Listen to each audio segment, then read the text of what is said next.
The date is October 4th, 2019, and we're here in mid-afternoon in the House chambers in the Kansas State House in Topeka, Kansas.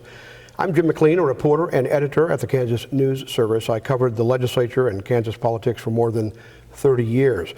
I'll be interviewing Robin Jennison, a former Kansas representative who held various leadership positions in the House. I'll be conducting the interview on behalf of the Kansas Oral History Project. Kansas Oral History Project, Inc., I should say, a not-for-profit corporation created for the purpose of interviewing former legislators, particularly those who served from 1960s to 2000. The interviews will be made accessible to researchers and educators, and these interviews are funded in part by a grant from the Kansas Humanities Council. The audio and video equipment is being operated by David Heineman, himself a former member of the Kansas House. And Robin, just a second, I want to introduce you here. Robin Jennison is from Healy, Kansas, and Healy is located out in the southwest part of the state. He served in the Kansas House of Representatives from 1991 through 2000. He served in several leadership positions, as we mentioned. He was the chair of the Appropriations Committee. He was majority leader and finally speaker in the 1999 and 2000 sessions.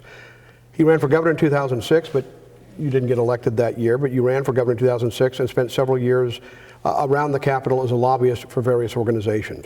In 2011, Governor Sam Brownback appointed Robin Jennison to head the Kansas Department of Wildlife and Parks. He stepped down from that position in 2018 to become the general manager of the Kansas State Fair, and that's a position he still holds. Nice to see you again. Good to see you, Jim. Appreciate you being here. And we like to ease into these conversations by just having you talk a little bit about what inspired you to run for public office in the first place. Can you remember?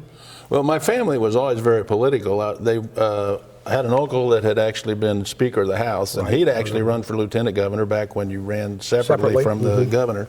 I never aspired to be in elected politics, but I did like politics. I had a Spiro Agnew watch when I was a kid. Spiro Agnew watch. So, I mean, I was in politics, I guess, but I was very involved in Farm Bureau.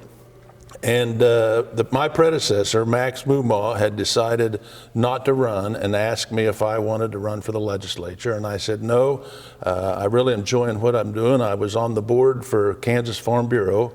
I was a relatively young board member to be on the board for Kansas Farm Bureau. And I got to go somewhere south of the Mason-Dixon line every winter for an annual meeting and do what I enjoyed doing, running cattle out in western Kansas. And my life was happy. We had an annual meeting and we had two board members. It was just kind of a happy family at that point. We had two board members that had significant competition and they got beat.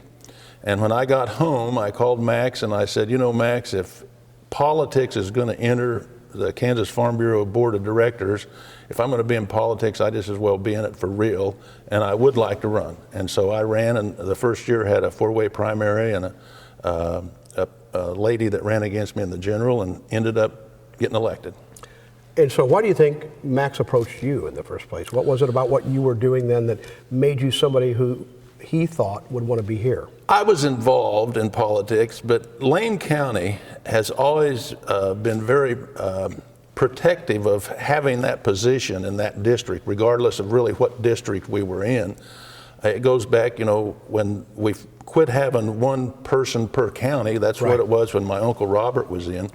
Lane County had the lion's share of legislators for whatever district we were in. At one point, there was a fellow from Ness, I can't recall his name, but Lane County got very protective of that position. And I think at the time, I might have been the most likely person from Lane County to run, and that may be why Max approached me. Yeah, how many counties were in that district when you remember? Yes, when I first started, it was Lane, Ness, Hodgman, and then really rural Finney. I didn't have the far western part of Finney County, but I had most of the rural part, and then David had really Garden City. Yeah, and Dighton is in Lane County. Dighton is in Lane County. Okay, because the reason I ask is because I recently interviewed Don Heineman, who holds, and I looked it up, he represents all of 8 counties and part of a 9th. Yes. So the district has gotten bigger geographically since you represented it. It has. Actually, when the first reapportionment that I went through, I was still in tolerance because I had Garden City. And I don't know if Don, does he still have any of Finney County? I think a little bit, but Okay. no, I don't think so. But so because of Garden City's growth, the first reapportionment I went through, I was still within tolerances. But they went ahead and to give Gary Hazlett, who represented that area, they gave him a little more Garden City. Right. And then that forced me to go further east, and I got the western half of Rush County. So I ended up with the western half of Rush County. And those districts changed over time, but 40 years ago, that was also the district. I mean, your uncle was in the legislature. Did he represent that district? He only when he was in, he only represented Lane County. Okay, and then Don's father, Kalo, was also. He represented the district. The district He itself. represented the district, yes. Okay, so but you were ranching. You were. Our family has been out in Healy since 1887, and my dad and brother and I were running what was Jennison Ranch, which was started by my grandfather. Still going strong these days? Still going. My brother and his son run it now. And how much bigger has it gotten? It's gotten a lot bigger than what it was originally. That's what brought my brother. Well, my brother had graduated, and I had not yet graduated from college when Dad and the two uncles bought another section of ground, and then they bought a registered. We'd always had a Hereford cow herd, and Dad bought about 40 head of registered cows, because that's what I'd always wanted to do, was have a registered cow herd. And so I went out, and so we kind of divided up the area of responsibilities. I ran the cow herd, and my brother ran we had a little feedlot. Dick ran that, and the agriculture part, and then Dad told us what to do. That's basically how it worked. And you left that idyllic life behind to come here. I joke with people. I mean, I had a great life because I got to do what I really enjoyed, which was being out there running the cattle, and I didn't like driving a tractor, but I did enjoy agriculture. And then I'd get to come down here in the winter, and so my brother would have to feed cattle in the winter while I was here at the legislature. So I mean, it was really a fun life. You got the best of both worlds. I was an outdoor person. I prefer to work outdoors, but also got to have the exposure of being here. And so how old were you when you ran the first time for the legislature? When I ran the first time, it would have been in 90, and I was born in 54. So, 40 something? Yeah, so you waited a while. Yeah. I mean, this wasn't something, you didn't have a burning desire. 40, I think I must have been 42, because I was 36 when I got elected to the Farm Bureau Board. Okay, so it sounds like one of the reasons you ran is because you were approached, and because things had gotten political at the Farm Bureau, and obviously when you were approached, something about that intrigued you and had you thinking about it, right? Well, I mean, I read politics. I mean, we were very involved politically, just not necessarily elected politics. Was there a particular issue at that time, though, that you really cared about? Well, I'd gotten involved in environmental issues because I'd been on a national environmental committee. And so environmental issues, that's what I thought would be the important thing. Well, Max talked to me and really encouraged me to be on the education committee because it was so important to rural schools. Right. And I think probably it was Max's influence that I was able to get on the education committee my first 2 years. Okay. Well, that is interesting because I think that will lead us into a conversation that I think is really important to have, because when you first arrived here, I mean, that school finance issue was a big deal. But what's interesting about what you said is that when former Governor Mike Hayden, who again was a legislator and a former Speaker of the House, was interviewed, that's what propelled him into politics, was his interest in environmental issues. I think there are a lot of folks like us that, while we're in a business, I was in a business that, is criticized, a lot from the environmental community, but I think there are a lot of those folks that really care more about the environment than maybe what we're able to do. I mean, you've still got to make money. I think the worst things that we've done in western Kansas was mine the Ogallala Aquifer. I mean, we have changed what is going to be the face of western Kansas at some point. It started. Right. And I think there were a lot of people that knew we were mining it too hard, but you just didn't have the ability to, shut it off and still make money. And so I'd always been involved in environmental issues when I was in Farm Bureau, but the interesting thing about that is that's why I ran. But I was never involved in environmental issues the whole time I was up here, with the exception of being pretty involved in the corporate hog farming debate, which has a environmental side to it. Of course it does. Well, remind me, if we don't get back to that topic before we finish, remind me, because I would like to go back to that topic with you relative to the Ogallala in western Kansas, because I think it's something that is a big issue. It was a big issue then. It's a big issue now. It's going to continue to be a big issue in the future. But when you got here and with at Max's suggestion, you sought a seat on the Education Committee and got it, right? And so when you first got here, you weren't a chair, but you had a seat on that committee, right? Yes. Which put you right in the middle. That second session you were here, right? Yes. Of that school finance debate that was really pivotal. I mean, some things were changed pretty drastically with the legislation that went through that year, right? It was, and I tell people, and I've told Speaker Barkas this, that there's not been a Republican speaker elected that could have done what he did. He made probably the most sweeping change to school finance this state's ever seen with a 1-vote margin.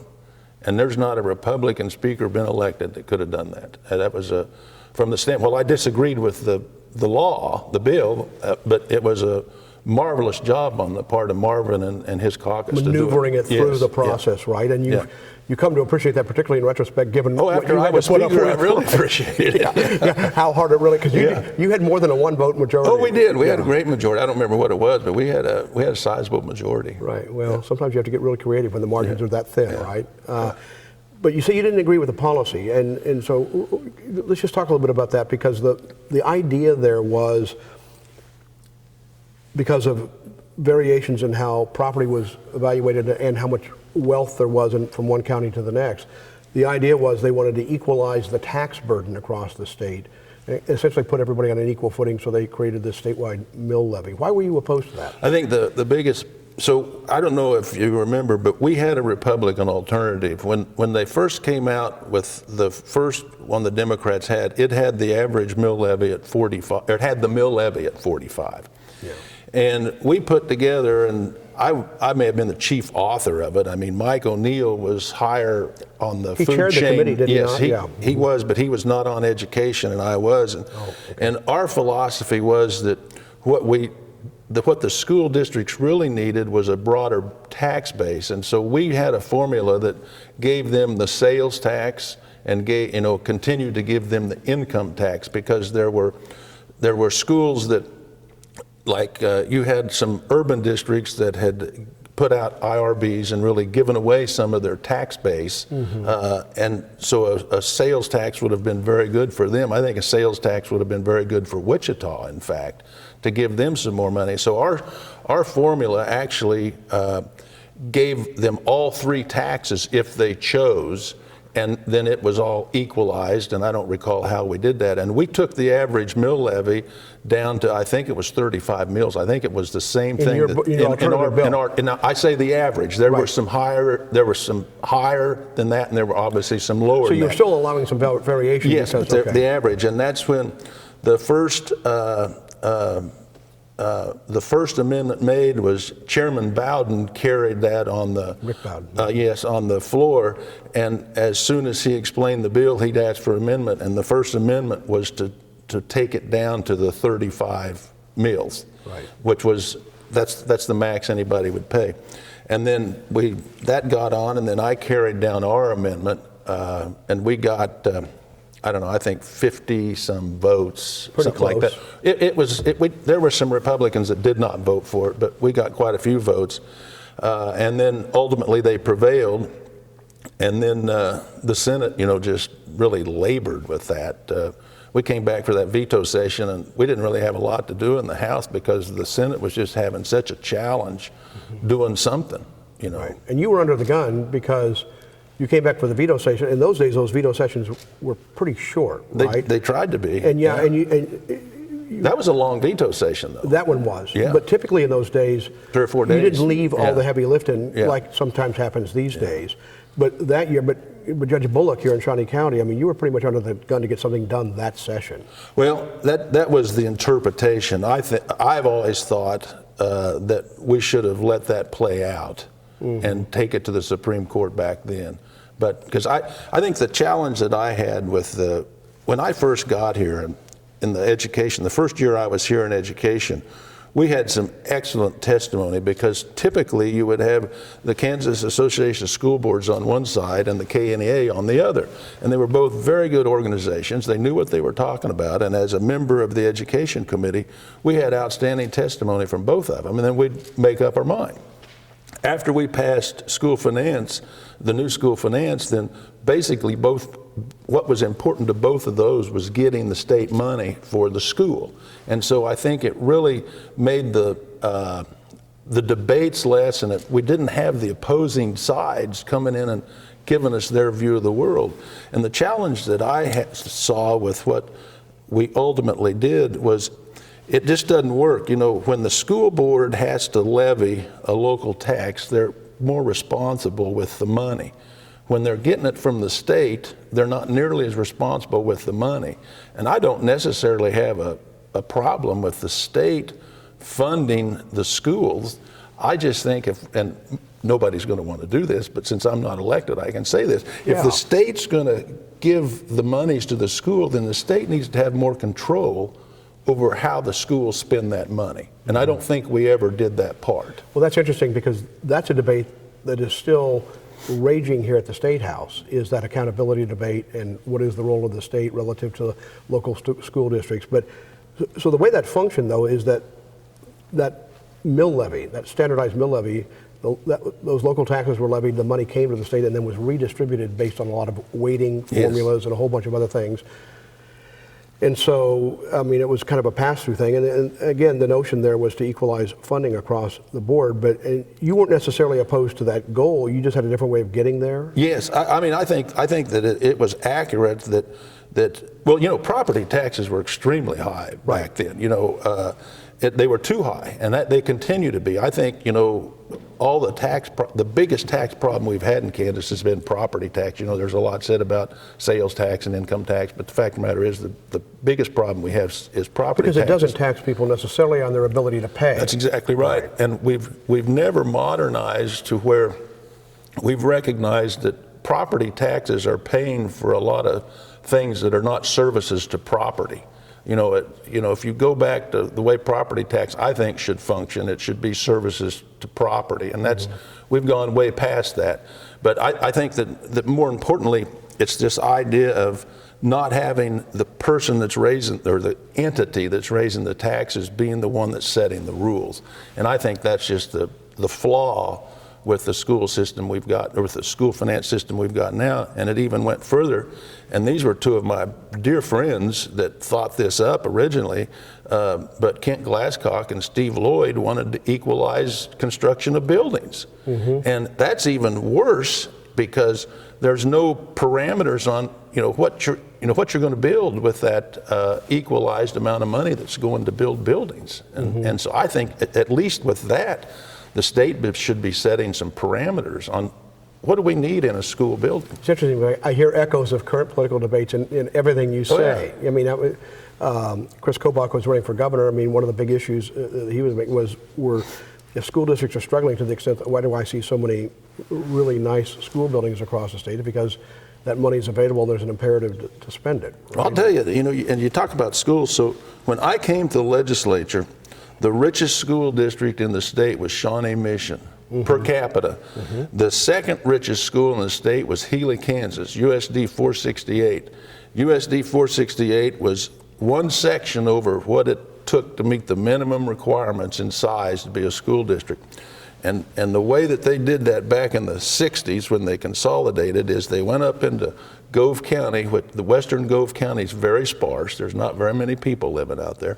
And they got enough land to get over 200 square miles to be a school district. And then, as good fortune would have it, there was oil struck up in Gove County. In Gove County. In Gove County. Yeah. And that's how Healy happened to be the second richest school district in the state.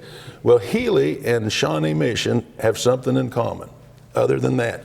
So Healy's population is getting older, as was Shawnee Mission's, and Shawnee Mission was landlocked because you had the new school districts coming in, the ones that were growing. And so there was a lot more in common with Healy and Shawnee Mission than most people would realize. But Healy, Kansas is now the smallest school in this state, and I think the number is something like 40 people, K through 12. That's too small. I will guarantee you that Healy, Kansas would not have had a school as long as it had it not been for the new school finance formula. Well, that's interesting. So what are you trying to say there, that one of the unintended consequences of that formula was to keep schools open that shouldn't have been open? It has, because it took away the board's reason to make good. They didn't have any impetus to make good decisions because they were getting all this money. Right. The money's all coming. And I think we can say that with Healy and the size of Healy, but I think that thing applies to a lot of other decisions that boards across Kansas make, because the money's still going to come. Well, that's interesting. That's a really interesting discussion. The nuances you were talking about. And then, but for you, on the other hand, to come back and say things that, regardless of whether your position on the legislation, you can appreciate the way Speaker Barkas maneuvered it through the process, right? I studied him. Really? Oh, I studied him. I watched Marvin. When that happened, I just thought that was the most amazing thing that I'd ever seen. How do you think he did it? What was it? Well, I think by and large, the Democrat Party has, I think especially in Kansas, because they are typically the minority party, and they understand how you have to operate if you're not the, occasionally they take control of state government, as they did. By a seat or two. By a seat or two, like they did then. So I think they understand how important it is to realize the commonalities that you have with someone and emphasize those, and not worry so much about the things that you don't have in common, which is something that I think the Republican Party has had a struggle with for a long time. And that leads us into a conversation I wanted to have with you about your time as Speaker. I think what you're saying is, because when it's kind of an embarrassment of riches when you are in the majority for so long, you kind of lose an appreciation, and people get kind of nitpicky. I'm not going to be with you on this for what you might think in leadership is a pretty small reason. It's hard to hold the troops together, even though you have a commanding majority sometimes, right? Is that what happens? Or? It is, and I think that's the way some people took it. That's one of the emphasis, or one of the lessons that I learned from Tim Schallenberger. And Tim didn't really care how you voted, as long as you voted with leadership on rules issues. And I kind of adopted that philosophy too. I think there were speakers in the past, some that I never served with, I know, but speakers in the past that they tried to control votes much harder than Tim or I ever did. And I kind of adopted that philosophy that Tim had, be with us on the rules, but this is the place for debates and votes here to see where everybody is. And so other than that, and the final budget, I like to try to keep the troops together on the budget, and sometimes that was a little tougher. Well, that's because that's what it took to get out of here every year. That was the last thing you did. And if you need to drink a water, feel free to take it any time. Fine. So you followed Tim Schallenberger as Speaker, and Tim famously was the first quote-unquote social conservative who was elected to that post, because politics were changing in Kansas when you were here. And you followed him. So as I ask everybody who I do these interviews with, I don't want to impose a label on you, but what political label are you a conservative Republican? Are you a moderate? Are you somewhere in between? How would you characterize in today's standard, or when I was? Well, how about then and now? I was definitely a conservative then. I think I'm a conservative now. I'm not. I think you've got to work with other people, though, to accomplish anything. The however many branches of the Republican Party need to work together to accomplish anything, and I think that Republicans and Democrats need to work together. And I've had a lot of good Democrat friends, over the years that we still can socialize with and have a good time, and we may disagree, but I think that's the thing that both here in Topeka and especially in Washington, D.C., that is really starting to cause us some problems, is that the different people in the two parties can't get along, and you just have to be able to get along. And I think that was starting to change. I remember Bill Bryant, who was kind of a mentor of mine was from a veterinarian from up in Washington County. And one time Bill and I were out one evening having adult beverage together, and he said, you know, Robin, the problem with this kind of came out of the blue. He said, the problem with the legislature is we don't drink enough whiskey to pass good legislation. And I looked at him and I said, what are you talking about? And he said, no, seriously. He said, when I first got down here, Republicans and Democrats would go out and socialize. He said, I even remember times when the governor would be out, and it was the Caravan Club, I think. It was not here when I was here, but they would be out at the Caravan Club. And he said, you know, they'd rehash the stuff. The next day we'd go in, everybody'd give their speeches, and the press would write down what we said, and then we'd vote, and we'd take care of what we decided we were going to take care of last night. And he said, the guys today, they just don't want to socialize with each other, and they don't get to know each other. And you've got to know each other and know where someone's coming from to be able to work with them. And so that was changing. You know, Bill saw that changing when we were there, and I'm going to say that was probably 94 or 96. And then it's steadily gotten worse, and I don't know if it started to improve now or not. Why do you think that is, though? Because everybody says that, but I mean, what causes that? I don't know.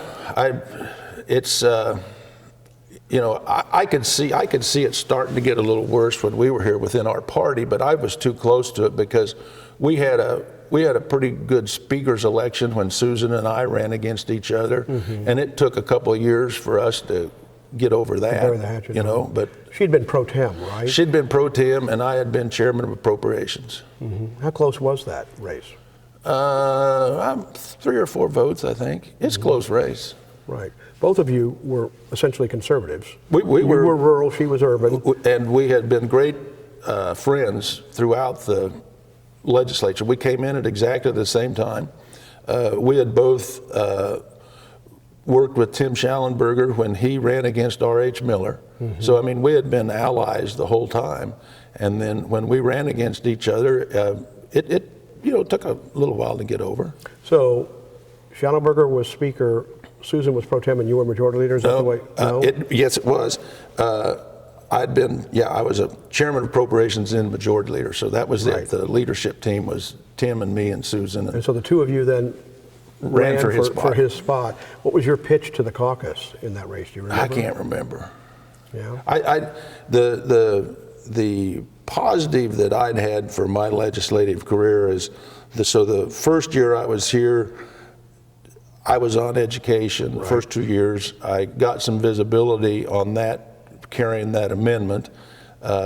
Then we were going back in the majority, and so everybody was running for upper level positions, and I'm sitting out on the tractor one day thinking, nobody's running for assistant majority leader. So I call a couple of people who I respect and say, are you sure you're going to run for that? You sure you don't want to run for assistant majority leader? And they said, yeah, I'm not going to run for assistant majority leader. So I sent out a letter and said I was going to run for assistant majority leader, and so I ran for and got elected assistant majority leader my second term. I don't think anybody ran against me, if I remember that right. And I liked that position. It was at that time the party whip. I liked that position, and I was going to run for that again. And then I helped him get elected, and then he appointed me chairman of appropriations. And that was probably my favorite job in the legislature the whole time I was here, except the challenge with that is you had off-session jobs that you didn't really set the schedule on. You had committees that you had to go to, and like you were on the Cedar Crest committee, and you were on other committees, and so farming, it just made it difficult for me, and that's probably the biggest reason I ran for majority leader is I just didn't see myself being able to stay in the legislature if I had to keep that job. Why did you like that appropriations job so much? I mean, obviously you deal with policy because every spending decision has a policy implication.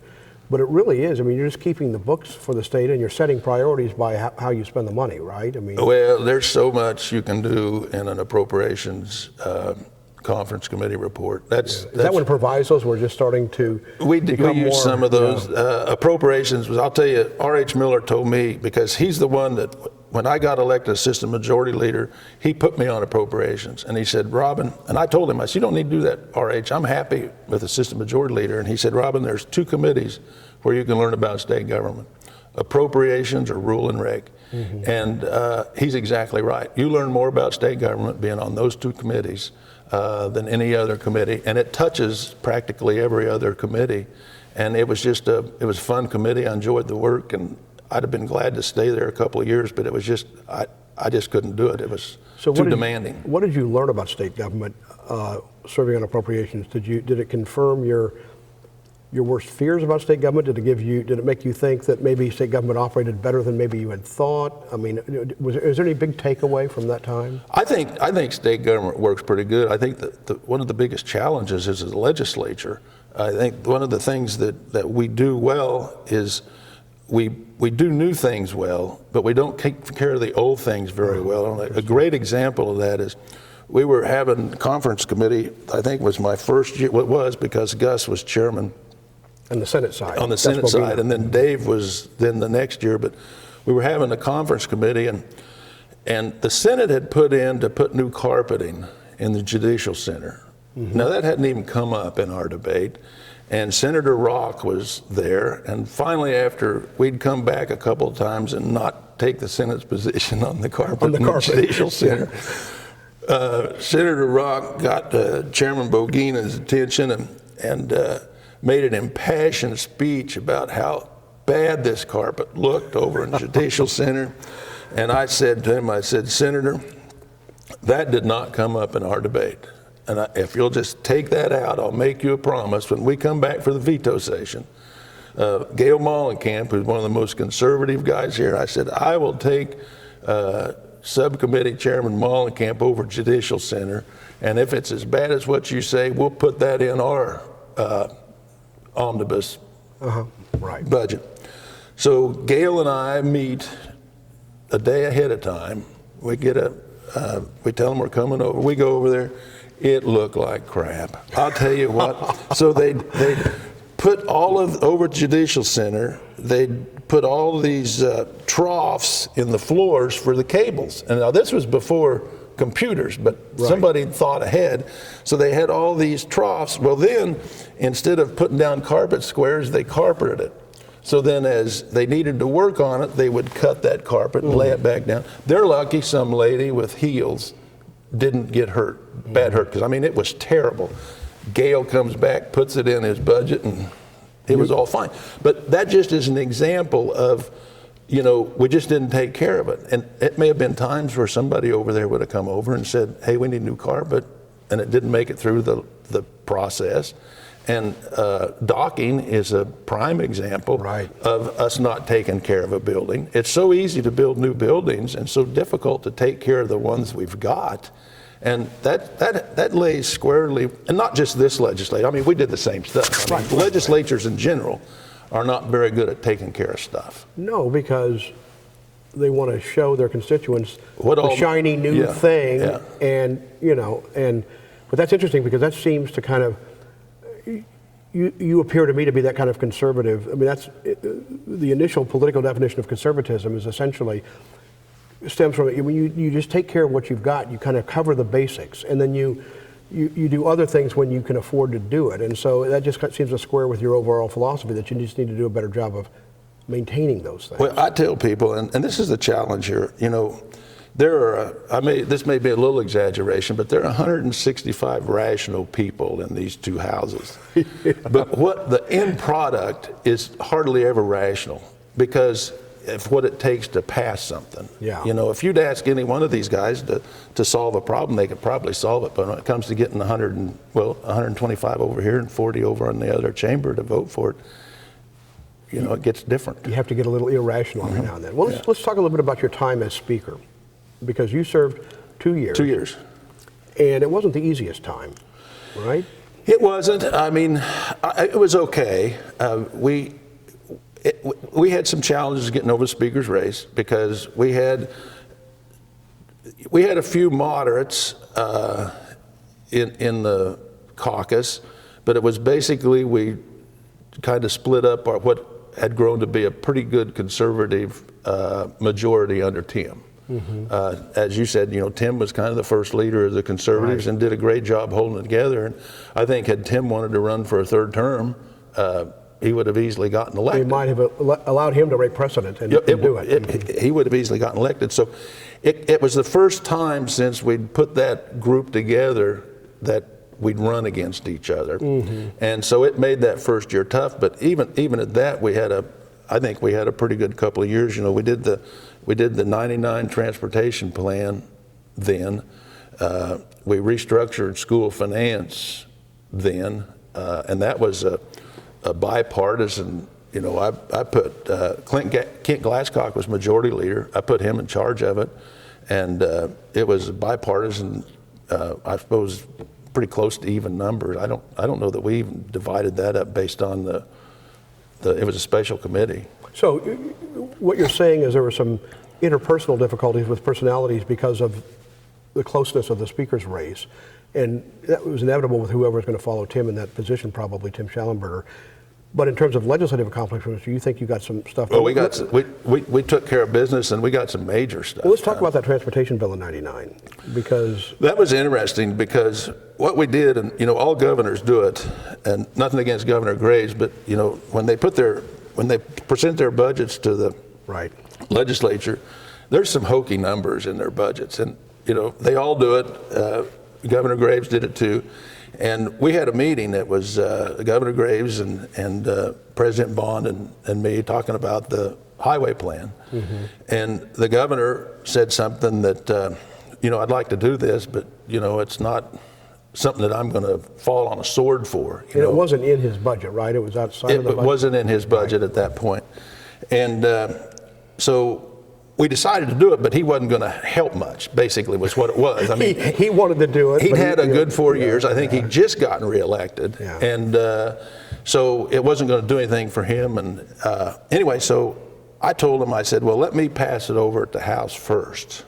Because I think President Bond actually said, well, we'll run it out of the Senate. And I said, no, let me do it over at the House first. And he said, why? And I said, well, because I'm going to pass it without a tax increase. And Governor Graves said, how are you going to do that? I said, I'm going to use your numbers. And he said, well, that won't work. And I said, it'll work as good for this transportation plan as it did for your budget.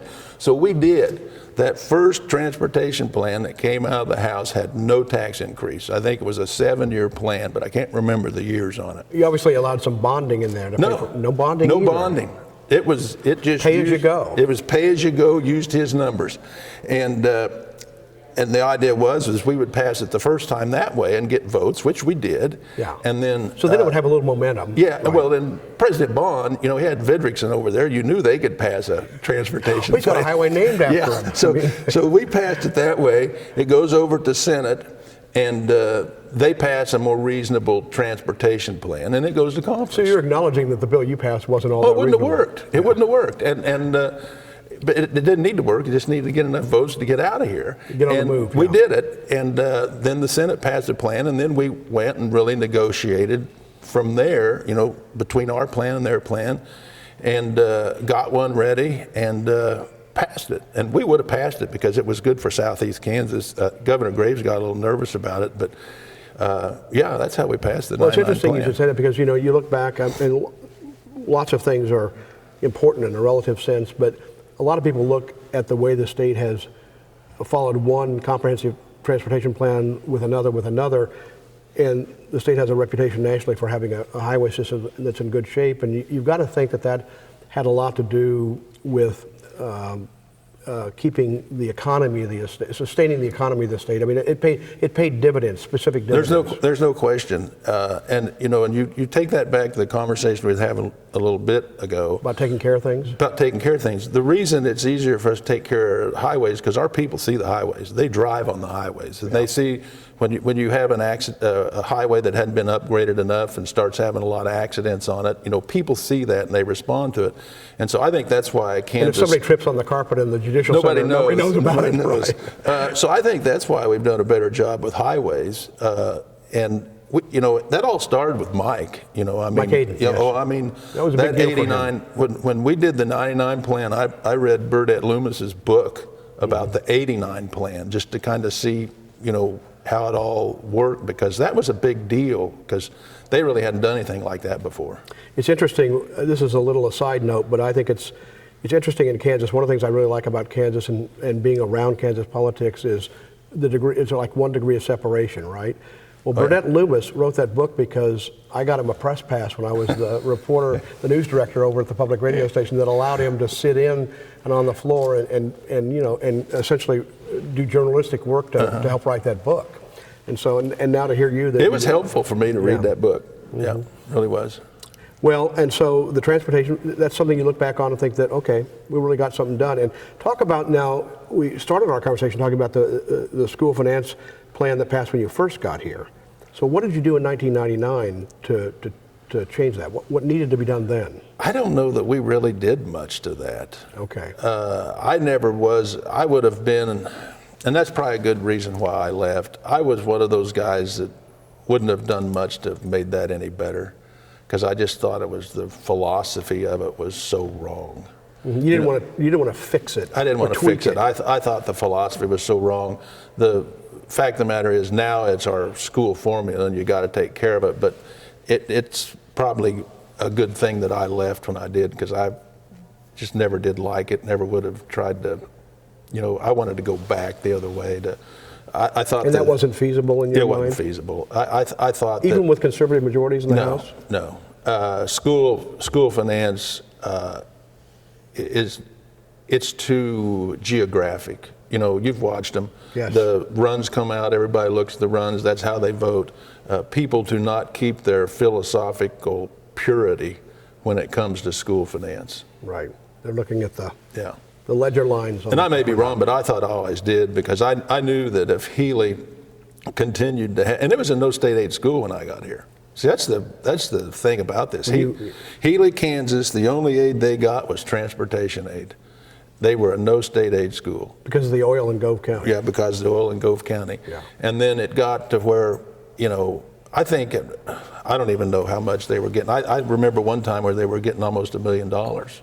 When I was still in the legislature, because of school finance. And at that point I knew that it would be very difficult for them to make the decision that, the time had come to consolidate with someone else. We talked about you being a conservative Republican, but my recollection in the legislature, there were a group of conservatives that came from rural areas, the Cowboys. Cowboys. Yeah. And you kind of came in a little bit after that. I was later than that. I was later than that. But kind of the legacy persisted, right? I mean, you were one of those. And yet, what really transformed this chamber and ultimately a lot of state government, sprang out of the abortion protests in Wichita, and there was a social conservative movement that really led to Schallenberger's ascendancy to the speakership, and eventually Sam Brownback's election as governor. Where were you in that mix? When I ran the first time, I was pro-life, but I didn't see I'm much more pro-life now than I was then. See, I supported the standard exemptions, rape, incest, health of the mother. Right. But it was not a big deal for me, because living out in Western Kansas, abortion was just something that, it was there. I didn't know really anything about it. And when I got into the legislature and then I learned about it, while I never gave a speech on abortion in my life, I don't believe in any exceptions anymore. I'm just pro-life. I don't, and it's not really out of my religious belief. I believe it is. I guess it depends. Well, I don't know when life begins for sure, so I'm going to err on the side of caution, and I think that life deserves the protection of the Constitution. But that's just me, and I've never tried to sway anybody one way or another. That's just, and the first vote I made that was counter to the regular exemptions, I wrote a letter. One of the advantages of being a rural legislator is the county papers will print your stuff. I mean, they're looking for stuff. The weekly to print. papers, and they sit around for a week, and people read them. And people read them. And so the first vote I made that was more pro-life than what I said, which there were some moderate people that voted for me because they didn't think my stance was that bad, On that issue. On that issue. But when I voted for a little tougher pro-life bill, I put it in the paper and said, I've got down here and my views changed on it, and this is how I'm going to vote. And I got some letters, but that was the last year. From then on, I never did. And you say you never gave a speech on it, but it was really the motivating factor for a lot of your colleagues. Oh, it was, especially Wichita. Yes. The folks from Wichita were close to that issue, and they continue to be. And that was what got some of those guys involved in politics. Well, the Summer of Mercy protests, they signed up precinct committee people. They took over the Sedgwick County Republican Party, and right, that was the impetus of a big change in Kansas politics. It stemmed from those protests, right? Oh, it did. I Susan Wagle, for instance. Susan, well, I think Susan, she was, but I think Susan had been pretty involved in the bingo issues before she got up here, and so while I think she was very pro-life, she had actually, I don't say lobbied, but she had been in Topeka on behalf of that. But people like Mike Farmer and Mike was just Mike, and he's left us now. He's passed on, but he'd actually been one of the guys that had got hauled off, that summer, and just very dedicated to that. But Mike, you can't talk about him without bringing. He was also consistent. Mike was a good Catholic, and while he was pro-life, he was also against the death penalty, which a lot of the pro-life folks were not. Well, let me ask you this, because we talked earlier about people not socializing like they used to, and harder partisan lines being drawn. It seems to me, because the abortion issue, politically speaking, is such a black and white issue to people on both sides of it, right? That when you draw that line, and if that's the motivating factor for a lot of people in this chamber, do you think that was one of the things that changed personal relationships around here, that issue? I've never thought about that, but it could be. Because I've heard comments said about folks that were pro-choice that were not right. I had some good pro-choice friends, and I knew why they were pro-choice. Had a friend that was pro-choice. Either her or her mother almost lost a friend because of a botched abortion that was not done in a proper facility, and so she was pro-choice because that had such an impact on her life. And I don't think that you can say she's a bad person because her heart went out to a friend of hers that either died or almost died. Right. So you served 2 years as speaker, and then you left for a while, left the legislature. I left for about a year. So what happened was I'd really gotten involved in, or saw the advantage to trying to develop tourism in Kansas. If you remember, one of the greatest bills we passed during the 90s was the Kansas Speedway and then Village West, and that's when Star Bonds got started. And then now we've really kind of murked that up a little bit, but Star Bonds got started. And Kansas Speedway is, I still say, it is the only true destination attraction we have in this state. And that was done because we did it bigger here. Than the ball of twine? Oh, it is. The hand dug well? Yeah, I tell you, it's something. Right. And that's a tough vote. And there were some folks over in Kansas City, they couldn't vote for it because, as you remember, we used eminent domain to do that. And they wanted it. But they couldn't vote for it. And that really made an impression on me. And I looked at I've always hunted and fished and looked at just the outdoor opportunities that we had. So we had started this little company called Kansas Outdoors, and we had a $250,000 promotion that first year right after I left the legislature, and I started a radio show, and in the process of that, started doing a little lobbying. Horse Thief Reservoir asked me to do a little lobbying. I did some lobbying for Ruffin companies on the gaming issue. Right. It was supposed to start out as just kind of tourism kind of stuff, and that career took off pretty good. And so I was used to coming down here in the winter, so I kept coming down. So I was you didn't want to feed the cattle. You wanted your brother to keep doing that. It was cold. So I set out a year. I missed one legislative session, and the Kansas Outdoors and the lobbying kind of got started up, and I ended up down here lobbying. So you did that, and then ran for governor. Why did you do that? I don't know. I had some people encourage me, and to be honest with you, Tim, and I can't remember the numbers, Tim did not do very well against Kathleen out west. Right. And but he did okay in Johnson County. So the theory was that I would do a lot better out west. If I could do pretty good in Johnson County, we could beat her. And so I got my friend Dennis Wilson, who was very popular in Johnson County, right. very popular in Johnson County. And I was just going to, I didn't raise enough money, but I got this Prevost bus from a friend of mine, Butch Spray, and Butch Spray. Yeah, he was a highway contractor. Yeah, right. And we had that. I was in every county in the state of Kansas twice. I had that bus in every county at least once. John Ballou drove it for me. Had the funnest summer of my life, but I didn't raise enough money, and so consequently couldn't win the primary. Jim and Susan won the primary. Yeah, Jim Barnett. Jim Barnett and Susan, won the primary. Susan got her revenge on you. She did, and we get along great now. Yeah. We actually go out to eat together and have fun. But I mean, I still felt like I talked about property taxes a lot then. Mm-hmm. I just felt like that my mode of operation would be helpful, and I was a little.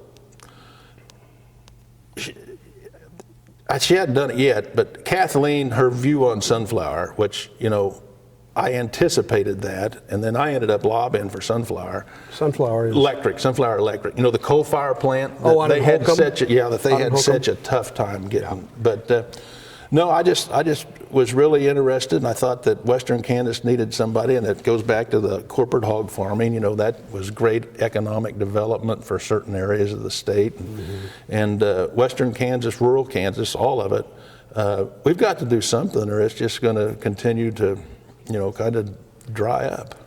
Yeah, and I told you I wanted to get back to that, so maybe we can just talk briefly about that, because the bigger farms get, and the bigger the hog operations get, everything else. I mean, because of equipment and technology, the fewer people it takes to run them. And then, that's just a prescription for emptying out of those towns out there. I mean, the population is just going to get sparser and sparser. I know, but it's going to happen. I mean, one of the reasons I was for corporate hog farming is it moved. If we could keep more people living out there, if all we're doing is farming, you're not going to have very many people living out there. Well, if you could go back to where Western Kansas was growing milo, which didn't consume as much water as corn, and feed it to the hogs, we could continue to maintain a viable economy back to the Ogallala too. Yeah, it was all connected. If we're going to use that water, let's move it up the food chain. To where we can support more people working out there. And I think that, technology, we've done a lot with drought tolerant crops. I mean, we've gotten to where out in Western Kansas, and my brother still does it, but we'd adopted this. If we had 6 foot of moisture in the spring, we'd plant dryland corn, which, the old hybrids of dryland corn, you never could have done that. I mean, you would have had to have a phenomenal rain year to be able to do that. So technology's improving. If we protect the groundwater, and I think we go up the food chain with our livestock production, we can maintain out there. We're still going to have small towns that aren't going to be out there, but the regional areas are going to continue to thrive. There are some good things. There's some good things that are going on out there. When I was a kid, we didn't have emergency services. Practically every little town's got an ambulance. And you can get a lot of stuff done at Garden City, Dodge City, and even Scott City that you had to go to Wichita or Denver or Colorado Springs, years ago. So, I mean, things are improving out there. It's just there's going to be less and less people, and that economy is out there is what we've got to protect. So I don't want to let you get away without talking to you a little bit about your service as a member of Governor Brownback's cabinet. You headed Wildlife and Parks from when he was elected through 2018. So that was a pretty long tenure there, right? Yeah. And that fit really well with your interest in tourism. Because as I recall, tourism came over to Wildlife and Parks. That was an executive organization order under the Governor Brownback. Because of your interest in it? I mean, did you lobby for that? Well, how that actually happened is I had gotten a call from one of his staff people not too long after the election that asked if I was interested in being Secretary of Wildlife Parks, and I said, you know, my life's pretty good right now. I'm lobbying. I get to go home every summer and fall. And it was between Christmas. We'd gone out to Healy for Christmas. We were getting ready to head to Chicago to visit my wife's folks. And I got another call from that staff person and said, if we would move tourism over, would you take wildlife and parks? And I said, I'd have to think about that. Can I call you Monday?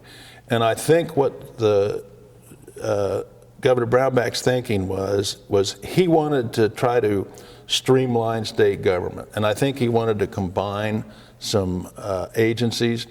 And from what I gather, he'd considered combining environment into wildlife parks, kind of make it like a small DNR, you know, get health to where it's just health. Right. And maybe even put that in with something else. I don't know the discussions. This is something I heard afterward. But if he'd have done that, he would have kept Mike, because Mike had a background. Environmental background. Right. But I think there were people on his staff that were interested in this idea of moving tourism over, and that won out. And that's how come. That's right. Mike Hayden, former Governor Mike Hayden, former Speaker Mike Hayden. Had been Secretary. Had been Secretary of Wildlife and Parks under Governor Sebelius. Yes. And then you took over for Mike. Right. And I think had it won out to move environment over there, I think he would have probably kept Mike, is what I hear.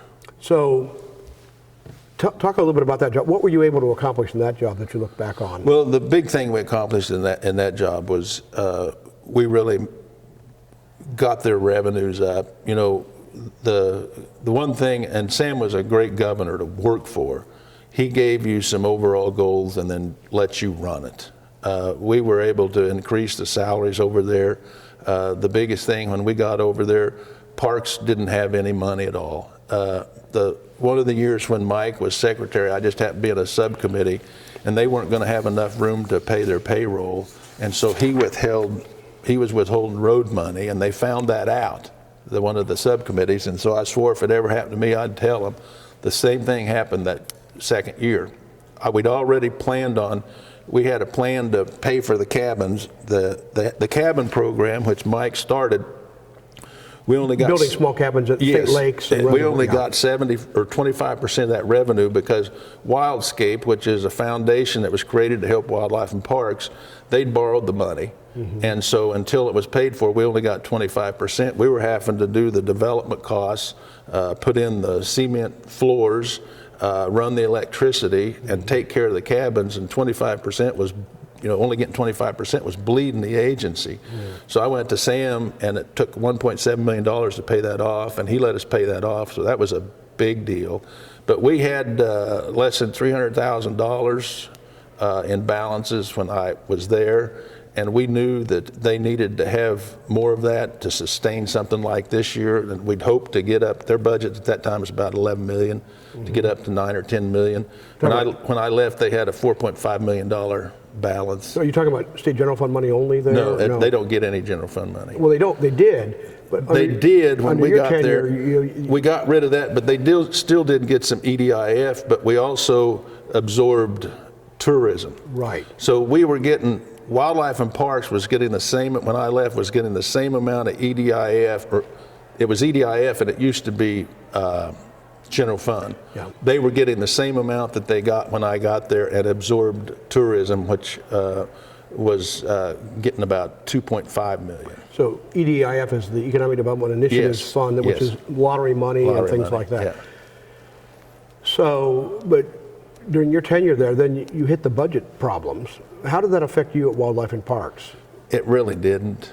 I mean, so one of the we did raise fees. I mean, yeah, I was going to say we raised fees because they had not raised fees for a long time. And when you're a fee agency, when you're relying on taxes as the economy goes up, your tax revenue goes up. Well, when you're not relying on fees, the only way you can keep up is you have to adjust your fees. And they had not adjusted their fees for a long time. By fees, you're talking about fishing license, hunting license, right. Park fees. And we had, and as an example, we had over 2,500 people apply for non-resident deer permits that didn't get one. And I told them, I said, guys, if we got 2,500 people that want a deer permit and they're not getting one, we're not charging enough for a deer permit. So we increased our non-resident deer permits significantly, and we still had over 1,000 people. You know, I don't think the average Kansas citizen understands how important that hunting industry is, in the sense of people who come from out of state to hunt pheasant and deer and other things. It's huge for the economy. It's also huge for wildlife and parks. I think 75% of our revenue comes from non-residents. Really? Yeah. Mm-hmm. And it's the non-resident deer's the driver. Mm-hmm. So you look back at your tenure there and think that you put it on a better footing. It was on a better footing, but I mean, that can go away so fast because, I mean, you had this summer, which was devastating to those guys. Because of all the flooding. All the flooding. If they're not able to get some FEMA money, they may actually need a little bit of appropriation for the state of Kansas, because I don't care who was there.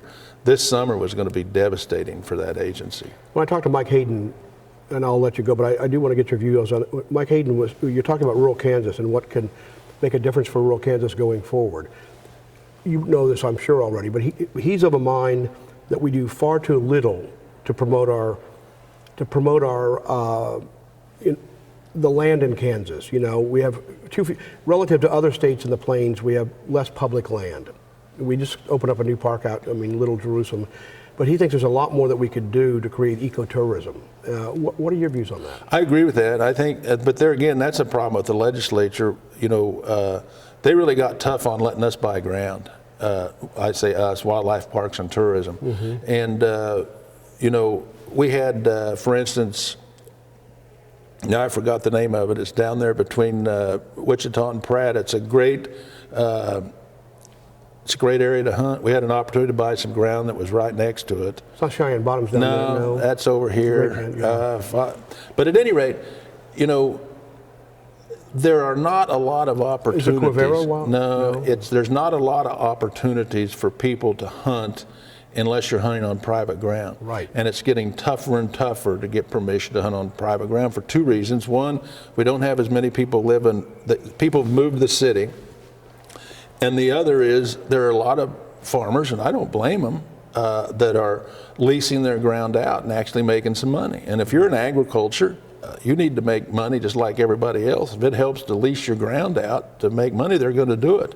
And it's robbing our society in Kansas of an opportunity for really something that's pretty wholesome. You know, I mean, it's pretty basic, and it helps to control our wildlife resources. You know, we can't control the number of deer in Kansas because the only thing people want to shoot are bucks, and as long as they're just shooting bucks, we're going to continue to have this problem that you see grow every year until there's a major disease. Every time I travel back and forth from Topeka to Wichita. Until there's a major disease in the deer, and we don't want that, no. They're just going to keep growing. Mm-hmm.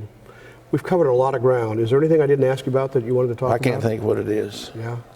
Well, it's been a pleasure. Fun. Yeah, it's been a lot of fun. Thank you. It's been a lot of fun. And as we do with everyone we talk to, I want to thank you for your service to the state. Thank you. Thank you. It was fun, and I met a lot of great people. All right. Good enough. We'll end on that note.